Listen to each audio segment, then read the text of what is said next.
became the first woman, the first Asian, the first Bangladeshi, and the first Muslim to hold the position of Amnesty International Secretary General.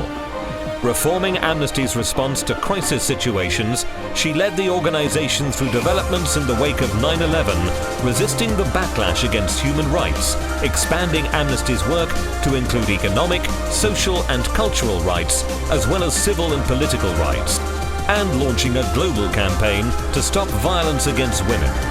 She is this year's highly acclaimed winner of the award for Public Servant of the Year. Dr. Irene Khan.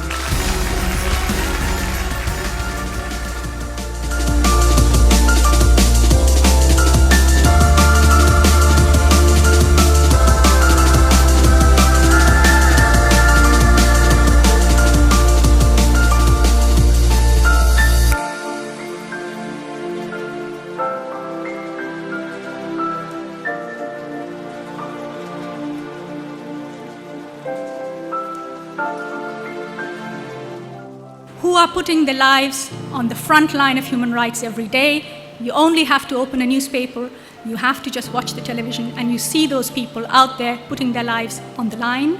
And so on their behalf, on the behalf of all the people who have worked with me, you saw in that video, in the Middle East, in South Asia, in Africa, and also in parts of the Western world, people who are standing up, speaking out on their behalf. Thank you very much for this award.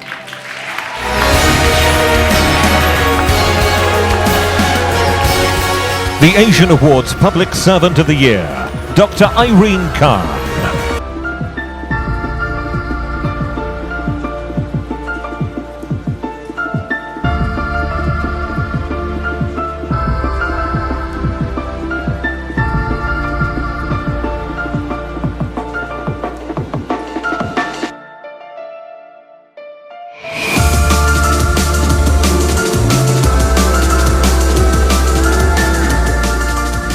I'm very much grateful for what Secretary General Irene Khan has been doing for the well-being of such many poor people, billions of vulnerable people, and also your noble work for the humanity. Thank you very much. And I'm very, very encouraged on behalf of Amnesty International.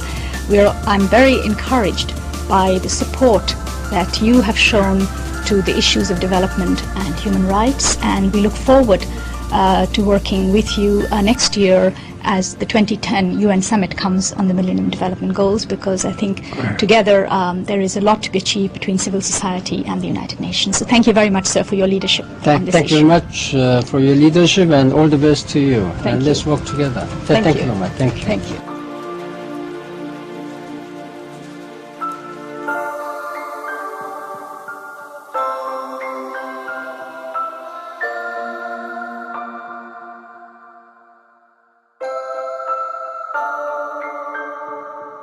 I worked for UNHCR for 21 years, and I spent much of my time in refugee camps. And I remember vividly today a situation in the 90s when I was on the border of the Naf River, which separates Bangladesh from Myanmar. And refugees were crossing that river, and I was on the Bangladesh side at the refugee camp waiting to receive them. And I saw these families coming across, exhausted, tired. They would come across the river. The men would sit down under the tree and start flapping their scarves and resting. The women would start looking for firewood. They would go get water. They would light a fire, and they would start cooking food for the children. They would start putting the little plastic sheeting that UNHCR was giving to build their tents, and they would be soon trying to get their family together. I have never seen refugee women in any refugee camp rest unless it was very late.